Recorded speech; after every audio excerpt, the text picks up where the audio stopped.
My dear Joy TV family, my dear brothers and sisters, greetings in Jesus' most precious name.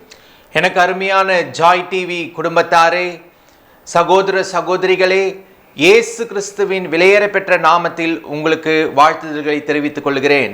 It is such a great joy to come through this program and to meet you through this program Miracle Evening. இந்த அற்புத மாலை நிகழ்ச்சியின் மூலமாக உங்களை நான் சந்திப்பதிலே மிகுந்த மகிழ்ச்சி அடைகிறேன். And if you might have seen the last program, Unusual Miracles. கடந்த நாட்களிலே இருந்த செய்தியை நீங்கள் பார்ப்பீர்கள் என்று சொன்னால், அசாதாரண அற்புதங்களை செய்கிற தேவன் என்ற செய்தியை. It's a season of unusual miracles. அசாதாரணமான அற்புதங்களின் காலமாய் இது இருக்கிறது. So keep receiving the word of God and activate your faith. Let your spirit be alive so that God can speak to you very clearly. தொடர்ந்து இந்த நிகழ்ச்சியை நீங்கள் பாருங்கள். தேவன் உங்களுக்கு அசாதாரணமான அற்புதங்களை செய்வது மாத்திரமல்ல, அவருடைய வார்த்தைகளை நிலை நிற்க கர்த்தர் உங்களுக்கு உதவி செய்வாராக. Because we are living in the times of the Holy Spirit. ஏனென்று சொன்னால், நாம் பரிசுத்த ஆவியானவருடைய நாட்களிலே நாம் வாழ்ந்து கொண்டிருக்கிறோம்.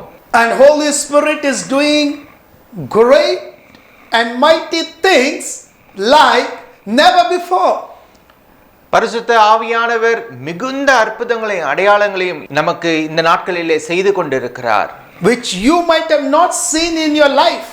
இதுவரையில் உங்கள் வாழ்க்கையிலே நீங்கள் பார்க்காத அற்புதங்களை அடையாளங்களையும் அவர் செய்கிறார். Which I have not seen in my life. நான் இதுவரையிலும் என் வாழ்க்கையிலே பார்க்காத அற்புத அடையாளங்கள். Such miracles, unusual miracles, such mighty work of God is taking place in these last days around the world. மிகுந்த வல்லமையான அசாதாரணமான அற்புதங்கள் இந்த கடைசி நாட்களிலே தேவன் இந்த நாட்களிலே செய்து கொண்டு இருக்கிறார். So always be ready to receive the prophetic word of God. எப்பொழுதுமே தேவனுடைய தீர்க்கதரிசன வார்த்தைகளை பெற்றுக்கொள்கிறவர்களாக காத்து கொண்டிருங்கள். Because the word of God is active and alive and sharper than any double-edged sword. ஏனென்று சொன்னால், தேவனுடைய வார்த்தையானது வல்லமையுள்ளது, அது இருபுறமும் கருக்குள்ள பட்டயத்துக்கு ஒப்பாய் இருக்கிறது. The word of God is life. கர்த்தருடைய வார்த்தை ஜீவன் உள்ளது. It brings a new life, a new beginning in you and in me. கர்த்தருடைய வார்த்தை புது வாழ்வை, புது துவக்கத்தை, புது வல்லமையை கொடுக்கிறதாய் இருக்கிறது. Which you cannot comprehend. இதை உங்களால விவரிக்க வார்த்தைகளே இல்லை. Amen. Amen. Acts of the Apostles chapter 19 and verse 11 and 12. அப்போஸ்தலர்கள் எழுதிய நடவடிக்கைகள் புஸ்தகம் 19வது அதிகாரம் 11வது வசனம். Unusual miracles through you. உங்கள் மூலமாக அசாதாரண அற்புதங்கள். This is the time God wants to demonstrate, God wants to perform unusual miracles through you. இந்த நாட்களிலே, இந்த காலங்களிலே உங்கள் மூலமாக அசாதாரணமான அற்புதங்களை செய்ய தேவன் ஆர்வமாயிருக்கிறார். Amen. Amen. It will happen through you and me. உங்கள் மூலமாக, என் மூலமாக இது நடக்கும். So be ready for that and activate your faith and listen and allow God so that God can do, He can perform, He can demonstrate phenomenal, outstanding, creative miracles like never before in the history. அசாதாரணமான அற்புதங்கள் நடைபெற அவைகளை பெற்றுக்கொள்ள காத்திருங்கள். தேவனை நோக்கி நீங்கள் எல்லா வேளைகளிலும் நீங்கள் ஜாக்கிரதையாய் காத்து இருக்க வேண்டியது அவசியமாய் இருக்கிறது. இதுவரையிலும் உங்கள் வாழ்க்கையில நடைபெற முடியாது இருக்கிற அற்புதங்கள் இந்த நாட்களிலே கர்த்தர் செய்ய வல்லமையுள்ளவராய் இருக்கிறார். Amen. ஆமென்.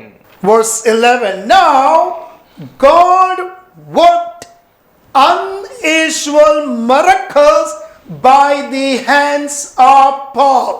11வது வசனம் சொல்லுகிறது, பவுலின் கைகளினாலே தேவன் விசேஷித்த அற்புதங்களை செய்தருளினார். Amen. Amen. What a beautiful the word of God is. கர்த்தருடைய வார்த்தை எவ்வளவு அழகானதாய் அருமையானதாய் இருக்கிறது. You seek the answer for any subject or any question, I tell you, you will find it only in the word of God. உங்கள் வாழ்க்கையில காணப்படுகிற எந்த கேள்விக்கு பதிலாக இருக்கட்டும், அந்த பதில் கர்த்தருடைய வார்த்தையில இருப்பதை நாம் பார்க்கிறோம். That is why I love that it says there is no book in this world like the Bible, the word of God. ஆகவே தான் இந்த உலகத்துல எந்த புஸ்தகத்துக்கும் கொடுக்கப்படாத ஒரு மிகுந்த விசேஷ புஸ்தகம் வேதாகமம். இதுல எல்லாவற்றிற்கும் ஒரு பதிலை தேவன் வைத்திருக்கிறார். The most beautiful book, the most expensive book, the anointed book God has given in our hands. மிகுந்த விசேஷித்த மிகுந்த விலையேற பெற்ற ஒரு புஸ்தகம் நம் கரங்களிலே தேவன் கொடுத்திருக்கிறார். அது வேதாகம புஸ்தகம் தான். But the problem, we don't read, we don't dig, we don't get into it. That is why we don't see anything in front of us. ஆனால் நமக்கு இருக்கிற ஒரே பிரச்சனை, இந்த வேதாகம புஸ்தகத்தை நாம் படிப்பதில்லை, தியானிப்பதில்லை. அதில் சொல்லப்பட்டிருக்கிறவர்களை நாம் இதுவரையிலும் ஏற்றுக்கொள்ள முடியாதவர்களாக காணப்படுவதினாலே தான். But those who do, those who dig, those who read, those one, they see the mighty work of God. யாரெல்லாம் இதை வாசிக்கிறார்களோ, தியானிக்கிறார்களோ, இதை பெற்றுக்கொள்ளுகிறார்களோ, இதன்படி விசுவாசிக்கிறார்களோ, அவர்கள் தேவனுடைய அற்புதங்களை அடையாளங்களையும் பெற்றுக்கொள்ளுகிறார்கள். That is why God is bringing me to speak to you through this program. You may be watching from Tamil Nadu, maybe Karnataka, maybe Andhra Pradesh, maybe Kerala, maybe different parts of India, or maybe any other country. ஆகவே தான் என் மூலமாக தேவனுடைய வார்த்தைகளை இந்த வேளையிலே உங்கள் மத்தியிலே நான் பகிர்ந்து கொள்ளும்படியாக தேவன் இந்த வேலையை தெரிந்து கொண்டிருக்கிறார். நீங்கள் இது உலகத்தினுடைய எந்த பகுதியிலே, இந்திய நாட்டினுடைய எந்த பகுதியிலே இருப்பவர்களாக இருந்தாலும் சரி, தமிழ்நாட்டிலே, கேரளாவிலே, ஆந்திராவிலே, இல்லை எந்த பகுதியிலே நீங்கள் பார்க்கிறவர்களாக இருந்தாலும் பரவாயில்லை, சற்று நீங்கள் கவனமாக இந்த வேலையை நீங்கள் தேவனுக்கென்று காத்திருக்கும்படியாக நான் கேட்டுக்கொள்கிறேன். At a time I may not be able to travel, I may not be able to reach to you, but the word of God will reach anywhere, anytime, instantly, rapidly. நீங்கள் இருக்கிற பகுதியிலே ஊர்களுக்கு என்னால நேரடியாக வர முடியாமல் இருக்கலாம், ஆனால் தேவனுடைய வார்த்தை இந்த வேளையிலே நீங்கள் இருக்கிற பகுதிக்கு உடனே கடந்து வரக்கூடியதாய் இருக்கிறது.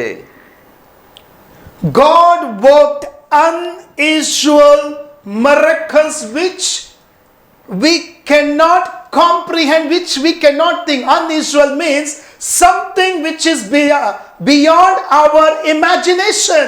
அசாதாரணமான அற்புதங்கள் என்று சொன்னால் நம்மால் கிரகிக்க முடியாத, ஏற்றுக்கொள்ள முடியாத, நினைத்து பார்க்க கூடாத அளவுக்குண்டான அற்புதம் என்று சொல்லலாம். Which we cannot even think of it. நம்மால் நினைத்து கூட பார்க்க முடியாதது என்று சொல்லலாம். Which we cannot even dream of it. நம்மால் யோசித்து பார்த்து நினைத்து பார்க்க முடியாத அளவுக்கான அற்புதம். Such unusual miracles God did through the hands of Paul. இப்படிப்பட்ட அசாதாரணமான அற்புதங்களை தான் தேவன் பவுலின் கைகளின் மூலமாக செய்தருளினார். And you must be knowing very well about the lifestyle of Apostle Paul. உங்களுக்கு அப்போஸ்தலர் பவுலினுடைய வாழ்க்கையை பற்றி உங்களுக்கு நன்கு தெரியும். Once upon a time he was against God, but he encountered God at the road of Damascus and his life changed and he became radical. He surrendered. He gave his life into the hands of Almighty God. ஒரு கட்டத்திலே பவுல் இயேசுவுக்கு எதிரானவராக தமஸ்குவின் வீதிகளிலே கிறிஸ்தவர்களை அவர் கஷ்டப்படுத்துகிறவராக, அவர்களை கொலை செய்கிறவராக காணப்பட்ட இதே பவுலின் கைகளினாலே தான் கர்த்தர் இப்படிப்பட்ட அற்புதங்களை அடையாளங்களை செய்கிறவராக இருந்தார். Once upon a time he was against God, against God's people. ஒரு காலத்திலே பவுல் இயேசுவுக்கு விரோதமாகவும் தேவ பிள்ளைகளுக்கு, கிறிஸ்தவர்களுக்கு விரோதமாக இருந்தவர் என்று சொல்லலாம். He was chopping them, he will cut them when they see Paul, they will run for their life. பவுலை பார்த்தால் எல்லாரும் ஓடி விடுவார்கள். ஏனென்று சொன்னால் பவுல் அவர்களை மிகவும் சித்திரவதை செய்து அவர்களை கொடுமைப்படுத்துகிறவராக காணப்பட்டார். But now same man, totally transformed, totally encountered total change in his life. இதே பவுல் இன்றைக்கு மறுரூபமாக்கப்பட்டு இயேசுவின் நாமத்தினாலே அவர் இன்றைக்கு வேறு ஒரு மனிதராக அற்புதங்களை அடையாளங்களை செய்கிறவராக மாறினார். And now he is radical for the kingdom of God. தேவனுடைய ராஜ்யத்திற்காக அவர் மிகுந்த ஒரு வல்லமையுள்ள மனிதனாக மாறினதை And நாம் it பார்க்கிறோம். says, God started performing unusual miracles through the hands of Paul. பவுலின் கைகளின் மூலமாக தேவன் பலத்த விசேஷித்த அற்புதங்களை செய்கிறவராக Such இருந்தார். anointing was flowing through him. இப்படிப்பட்ட அபிஷேகம் பவுலின் மூலமாக செயல்பட்டு Such கொண்டிருந்தது. a power of God was flowing through the hands of Paul. தேவனுடைய வல்லமையானது பவுலினுடைய கரங்களின் மூலமாக செயல்பட்டு கொண்டிருந்தது. Even people were taking handkerchiefs and aprons and they were touching Paul and they were taking those and they were placing on the sick people and they were getting healed. பவுலுடைய சரீரத்திலிருந்து உருமால்கள், அதாவது கைகுட்டைகள், கச்சைகள் இவைகளை கொண்டு வந்து வியாதியஸ்தர்கள் மேலே போட்டு அற்புதங்களை பெறுகிறவர்களாக மாறினார்கள். In verse 12 it says that even handkerchiefs or aprons were brought from the hands of Paul from his body to the sick people, and the disease left them, and the evil spirit left, it went out of them. 12வது வசனம் இப்படியாய் சொல்லுகிறது, அவனுடைய சரீரத்திலிருந்து உருமால்களையும் கச்சைகளையும் கொண்டு வந்து வியாதிக்காரர் மேல் போட வியாதிகள் அவர்களை விட்டு நீங்கி போயின, பொல்லாத ஆவிகளும் அவர்களை விட்டு புறப்பட்டன. And these miracles were happening to glorify the name of Jesus Christ.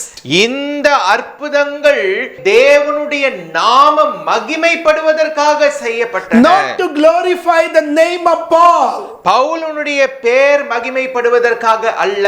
Not for his name and fame and status. பவுலுடைய பெயருக்காக, பவுலுடைய நிலைமைக்காக இந்த அற்புதங்கள் நடைபெறவில்லை. But it says to glorify, to magnify, to adore, to lift up the name of Jesus Christ. ஆனால் தேவனுடைய நாமம் மகிமைப்படுவதற்காக, தேவனுடைய நாமம் போற்றப்படும்படியாக, தேவனுடைய நாமம் விவரிக்கும்படியாக இந்த அற்புதங்கள் செய்யப்பட்டது என்று பார்க்கிறோம். Sometimes when God gives us anointing, சில நேரங்களிலே கர்த்தர் நமக்கு அபிஷேகத்தை தருகிறார். sometimes God gives us gifts to operate in different kind of gifts.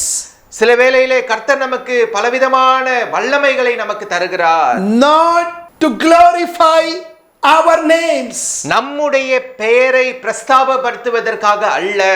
not for our fame, நம்முடைய பெயரை பிரஸ்தாபப்படுத்துவதற்காக அல்ல. not for our popularity, நம்மை பெருமைப்படுத்துவதற்காக அல்ல. not for us, நமக்காக அல்ல. only for the name of Jesus. தேவனுடைய நாமம் மகிமைப்படுவதற்காக மாத்திரம். Only to build his kingdom. தேவனுடைய ராஜ்யத்தை கட்டுவதற்காக மாத்திரம். So that people will come to know this God is a real God.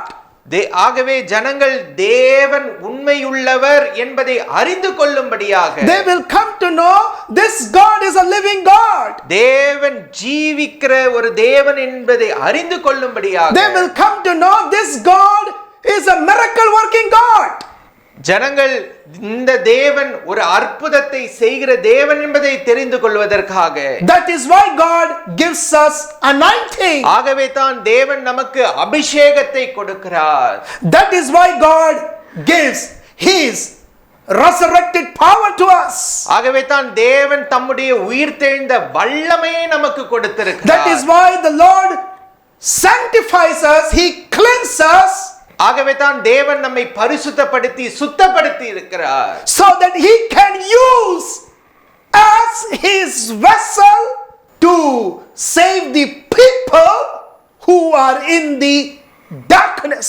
நம்மை ஒரு கருவியாக ஒரு பாத்திரமாக பயன்படுத்த தேவன் விரும்புகிறார், ஜனங்களை அவர் பக்கமாக திருப்புவதற்காக. I don't deserve to serve the master. நான் எஜமானனை நான் சேவிப்பதற்கு பாத்திரவான் அல்ல. I am not even worthy. நான் தகுதியானவன் அல்ல. And I love Paul. If you read the letters of Paul, he starts with grace, he ends with grace. ஆகவே தான் பவுல் மிகுதியாக எனக்கு பிடிக்கும். அவர் கிருபையினாலே துவங்கி கிருபையிலே முடிக்கிற ஒரு மனிதனாய் இருந்தார். Because he knew who Paul was. ஏனென்றால் பவுல் யார் என்பது அவருக்கு தெரியும். He knew who old man was. பழைய மனிதன் யார் என்பது அவருக்கு தெரியும். That is why there was a total surrender and he became radical. He just gave his life and he was doing whatever and everywhere he mentions because of his grace. Because of his grace. Pavul யார் என்று தனக்கு தெரிந்ததினாலே தான் எல்லா இடத்திலும் அவர் ஒரு தேவனிடத்திலே சரணாகதி அடைந்து எல்லாம் கர்த்தருடைய கிருபை கிருபை என்று சொல்வதை நாம் பார்க்கிறோம். But today, ஆனால் இன்றைக்கு we are misusing God's anointing. இன்றைக்கு கர்த்தருடைய அபிஷேகத்தை நாம் தவறாக பயன்படுத்தி கொண்டிருக்கிறோம். We are misusing God's power கர்த்தருடைய வல்லமையை தவறாக பயன்படுத்தி கொண்டிருக்கிறோம். for our own popularity, for our own name, fame, gain. நம்முடைய சொந்த பேர் புகழ்ச்சிக்காக கர்த்தருடைய நாமத்தை நாம் பயன்படுத்தி கொண்டிருக்கிறோம். No, we can't do that. நாம் இதை செய்யவே கூடாது. What if he takes away his grace and you anointing everything goes? தேவன் தம்முடைய கிருபையை எடுத்துக்கொண்டால் என்று சொன்னால் என்ன ஆவது? சற்று நினைத்து பாருங்கள். Once upon a time you may be an unclean person, I may be an unclean person. நீங்களும் நானும் ஒரு காலத்திலே நாம சுத்தமற்றவர்களாக இருந்திருக்கிறோம். We don't even deserve. நாம் தகுதியற்றவர்கள். That is why it is called, grace is called unmerited favor in our lives. ஆகவே தான் கிருபையானது தகுதி அற்ற நமக்கு கொடுக்கப்பட்ட மிகப்பெரிய பொக்கிஷமாய் இருக்கிறது. Unmerited, we don't even deserve, but God makes us to deserve that. நாம் தகுதியற்றவர்கள், தகுதியற்ற நமக்கு தேவன் நம்மை தகுதிப்படுத்தி கொடுத்த கிருபை. And the more we are full of God's love and compassion and grace, the more anointing will flow, the more power of God will flow, and unusual miracles will happen through you.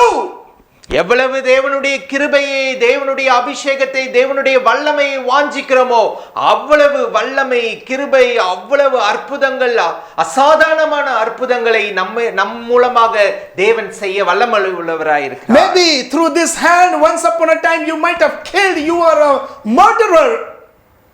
ஒருவேளை இதே கரங்களினாலே நீங்கள் ஒருவரை ஒரு காலத்திலே கொலை செய்தவர்களாக கூட இருக்கலாம். Maybe you might have stolen.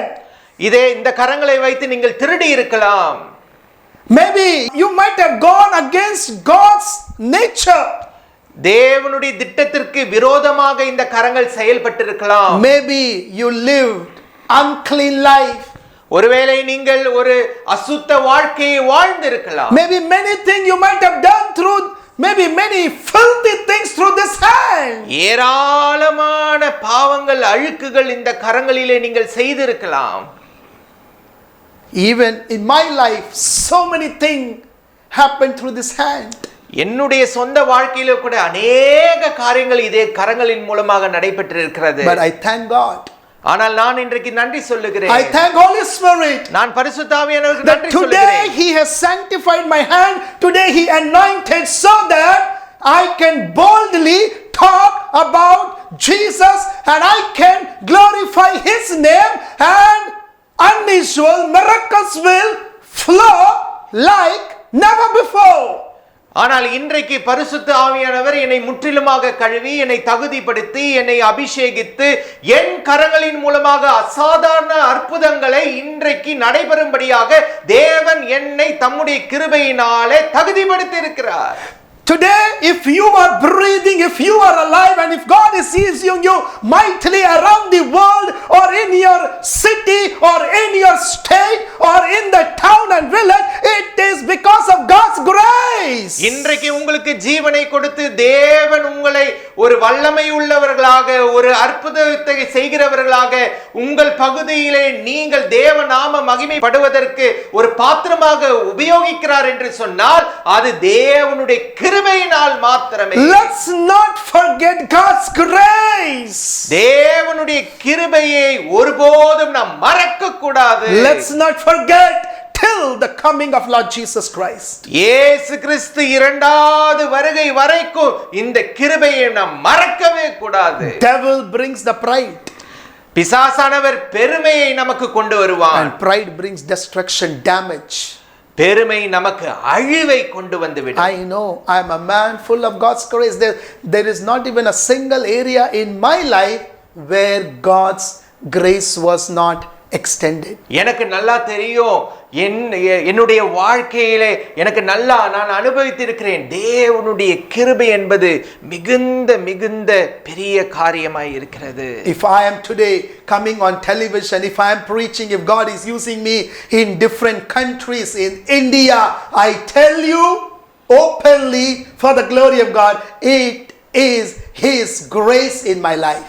இன்றைக்கு நான் தொலைக்காட்சியிலே உங்கள் முன்பதாக இன்றைக்கு தேவனுடைய வார்த்தையை கொடுத்து கொண்டிருக்கிறேன். அநேக நாடுகளுக்கு செல்கிறேன், அநேக பட்டணங்களுக்கு தேவனுடைய வார்த்தைகளை கொண்டு செல்கிறேன். இது என்னால இன்றைக்கு பகிரங்கமாக சொல்ல முடியும், நான் நிற்பது அவருடைய கிருபையினாலே தான். I am alive, I am breathing, I am not dead. It is God's grace. That is why it was happening in Paul, and it says God did unusual miracles. People were running and coming. They were just bringing kerchiefs, aprons, they were touching. Paul did not go. They were just touching, and sick people were healed. Evil spirits were casted out. Demons were manifesting. Such anointing, the power of God was flowing. இன்றைக்கு நான் ஜீவனோடு இருந்து இன்றைக்கு இந்த மூச்சு காற்று என்னுள்ளிருந்து சுவாசிக்கிறேன் என்று சொன்னால் அது தேவனுடைய கிருபையினாலே தான். அதே போல தான் பவுல் தேவனுடைய கிருபையினாலே அவர் அநேக அற்புதங்களை அடையாளங்கள் அவர் போய் செய்யவில்லை, ஆனால் அவர் மூலமாக அவருடைய கைக்குட்டைகள், அவருடைய கச்சைகளை கொண்டு வியாதியஸ்தர்கள் மேலே, பொல்லாத ஆவி படைத்தவர்கள் மேலே போடும்போது அவைகள் அற்புதங்களையும் அடையாளங்களையும் செய்யக்கூடியவனாய் இருந்தன. They might be having different kind of chronic disease, health issues, sickness. They may be about to die, and immediately they go touch that kerchief from Paul's body. They bring and put it, and they are healed, they are delivered, and they are back to life. அன்றைக்கு அநேக வியாதியினாலே பாதிக்கப்பட்டவர்கள், பொல்லாத வியாதியினாலே பிடிப்பட்டவர்கள், மரண தருவாயிலே இருந்தவர்கள், அவர்கள் மீதெல்லாம் பவுலின் மீது இருந்த அந்த கைகுட்டைகளையும் சால்வைகளையும் கொண்டு வந்து அவர்கள் மீது போட்டபோது அங்கே அற்புதங்கள் நடைபெற்றதை நாம் பார்க்கிறோம். Hallelujah. Hallelujah. I request you, my brothers and sisters and all the viewers, those who are watching, don't forget the grace of God in your life. நான் உங்களை இந்த வேளையிலே வேண்டிக் கொள்கிறேன், என் அருமையான சகோதரிகளே, அருமையான சகோதரரே, ஒருபோதும் தேவனுடைய கிருபையை மறந்து விடாதீர்கள். Even you may be a minister of God, you may be operating in fivefold ministries, let's not forget the grace of God. இன்றைக்கு ஊழியக்காரராய் இருக்கலாம், நீங்கள் பெரிய ஊழியக்காரராக கூட இருக்கலாம், ஆனால் தேவனுடைய கிருபையை ஒருபோதும் மறந்து விடாதீர்கள். I love that Paul, till his last breath, he always said, it is God's grace. And he says in one of his epistles, oh to me, what a wretched man I am, what a filthy man I am. If God is using me, it is His grace. பவுலை எனக்கு மிகவும் பிடிக்கும். ஏனென்று சொன்னால் தேவனுடைய கிருபை, நான் வாழ்வது தேவனுடைய கிருபை, நான் ஜீவிப்பது தேவனுடைய கிருபை என்று சொல்லி தேவனுடைய கிருபை கிருபை என்று தேவனுடைய கிருபையே அவர் மேன்மைப்படுத்தினதை நாம் பார்க்கிறோம். Amen. Amen. Join with me right now. என்னோடு நீங்கள் இணைந்து கொள்ளுங்கள். Tell to God, தேவனிடத்திலே சொல்லுங்கள், Lord, கர்த்தாவே, I have become hardened hearted. நான் மிகுந்த கடின உள்ளம் படைத்தவனாக மாறிவிட்டேன். I have become self-centered. நான் மிகவும் என்னையே நான் நினைப்பவனாக I have மாறிவிட்டேன். become selfish. நான் சுயநலவாதியாக மாறிவிட்டேன். What all you are doing, performing, demonstrating miracles through my hand, through my ministry, through me, all the glory I am taking towards me. என் மூலமாக என் கரங்களின் மூலமாக நீர் செய்த அற்புத அடையாளங்கள் வல்லமைகளை எல்லாம் நான் என்று சொல்லி நான் எனக்கென்று எடுத்துக்கொண்டேன். Forgive me. என்னை மன்னியும். Forgive me. என்னை மன்னியும். That glory should be only given to you, Abba Father. அந்த மகிமை மேன்மை ஒருவருக்கு தான், தேவனுக்கு தான் அது இன்றைக்கு நான் சொல்லுகிறேன். Thank you for that anointing which you have given to me. எனக்குள்ளே கொடுக்கப்பட்ட அபிஷேகத்துக்காக நான் நன்றி சொல்லுகிறேன். Thank you for that calling you gave me. எனக்காக கொடுக்கப்பட்ட அழைப்புக்காக நான் நன்றி சொல்லுகிறேன். Thank you for choosing me for your ministry. என்னை உம்முடைய ஊழியத்திற்காக நீர் தெரிந்து கொண்ட தயவுக்காக நன்றி சொல்லுகிறேன். Thank you for extending your grace in my life. என்னுடைய வாழ்க்கையிலே உம்முடைய கிருபையை நீர் நீட்டிப்பதற்காக நன்றி Till சொல்லுகிறேன். you come back. நீர் மீண்டும் வரும் வரைக்கும். Till you come back. நீர் மீண்டும் வரும் வரைக்கும். I will never ever forget your grace in my life. நான் ஒருபோதும் எப்பொழுதும் எக்காலத்திலும் உம்முடைய கிருபையை நான் மறந்து விடவே மாட்டேன். That is how the lifestyle of Apostle Paul was. Grace, grace. That is why God was doing unusual miracles through the hands of Apostle Paul. அப்போஸ்தலனாகிய பவுலுடைய வாழ்க்கை இப்படிதான் இருந்தது. கிருபை கிருபை கிருபை என்று சொல்லிக் கொண்டிருப்பதினாலே தான் பவுலுடைய கரங்களின் மூலமாக தேவன் அநேக அற்புதங்களை நீர் செய்தீர். Lord, touch me.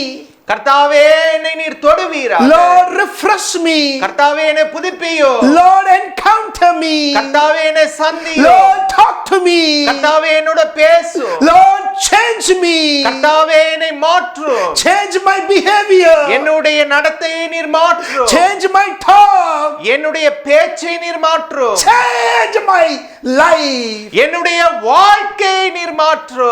Change. மாற்று. Change. மாற்றும். Change. மாற்றும். So that only glory will be given to your name. ஆகவே மகிமை உம்முடைய நாமம் ஒருவருக்கு மாத்திரம் செலுத்தும்படியாக. Thank you, Holy Spirit. நன்றி பரிசுத்த ஆவியானவரே. Let this message speak to me. இந்த வார்த்தை என்னோட பேசட்டும். So that I will open my heart and I will receive this message. It will go straight down in your spirit. இந்த வார்த்தையை நான் ஏற்றுக்கொண்டு என் இதயத்திலே அது ஆழ பதிந்து ஆண்டவரே எனக்குள்ளே கிரியை செய்யட்டும். No more I, me, mine. இனி ஒருபோதும் நான் என்று நான் அல்ல. Only Jesus Christ. இயேசு மாத்திரமே. I must die. நான் சாக வேண்டும். I must die. நான் சாக வேண்டும். Daniel must die.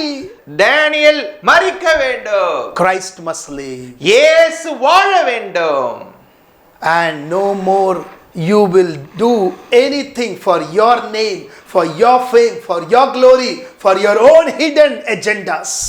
உம்முடைய நாமத்துக்கு மாத்திரம் ஆண்டவரே மகிமை உண்டாகும்படியாக. Only I'll do it for your name. உங்க நாமத்துக்கு மாத்திரம் ஆண்டவரே. Thank you, Holy Spirit. நன்றி பரிசுத்த ஆவியானவரே. Lord, continue to do unusual miracles through your children, through believers, through the servants of God, through the body of Christ around the world. கர்த்தாவே உம்முடைய மக்கள் மூலமாக உம்முடைய ஊழியக்காரர் மூலமாக ஆண்டவரே அசாதாரண அற்புதங்களை நீர் செய்யும்படியாக நாங்கள் கேட்கிறோம். Thank you, Holy Spirit. நன்றி பரிசுத்த Bless your ஆவியானவரே. children, bless your people, Daddy. கர்த்தாவே உம்முடைய மக்களை நீர் ஆசீர்வதியும். Bless them. கர்த்தாவே ஆசீர்வதியும். Use them இவர்களை பயன்படுத்தும். mightily, வல்லமையாக. powerfully. வல்லமையாக. Let them be a world changers. இவர்கள் உலகத்தை கலக்குகிறவர்கள். Let them create new history for your kingdom. உம்முடைய ராஜ்யத்திற்கு புது ஒரு வரலாற்றை படைக்கிறவர்களாக. And they will be sincere from the beginning till the end. They will say it is only because of God's grace, only because of His grace, grace, grace, grace, grace, because of His grace. துவக்கம் முதல் முடிவு வரைக்கும் தேவனுடைய கிருபை கிருபை கிருபை கிருபை என்று சொல்லுகிறவர்களாக. I am nothing, I cannot do anything by my own strength. நான் என்னால என்னுடைய சுய பலத்தினால ஒன்றும் செய்ய முடியாது. It is because of Jesus Christ of Nazareth. நசரேயனாகிய இயேசு கிறிஸ்துவின் நாமத்தினாலே மாத்திரம்தான். Thank you, Holy Spirit. நன்றி பரிசுத்த ஆவியானவரே. In Jesus' name I pray. இயேசுவின் நாமத்தினாலே நான் ஜெபிக்கிறேன். Amen. ஆமென். உங்களது ஜெப தேவைகளுக்காக 9345233393 என்ற எண்ணை தொடர்பு கொள்ளலாம். தேவன் தாமே உங்களை ஆசீர்வதிப்பாராக. நீங்கள் காணிக்கை கொடுத்து இவ்வூழியத்தை தாங்க விரும்பினால் கீழ்காணும் வங்கி விவரங்களை தெரிந்து பயன்படுத்திக் கொள்ளலாம். தேவன் தாமே உங்களை ஆசீர்வதிப்பாராக.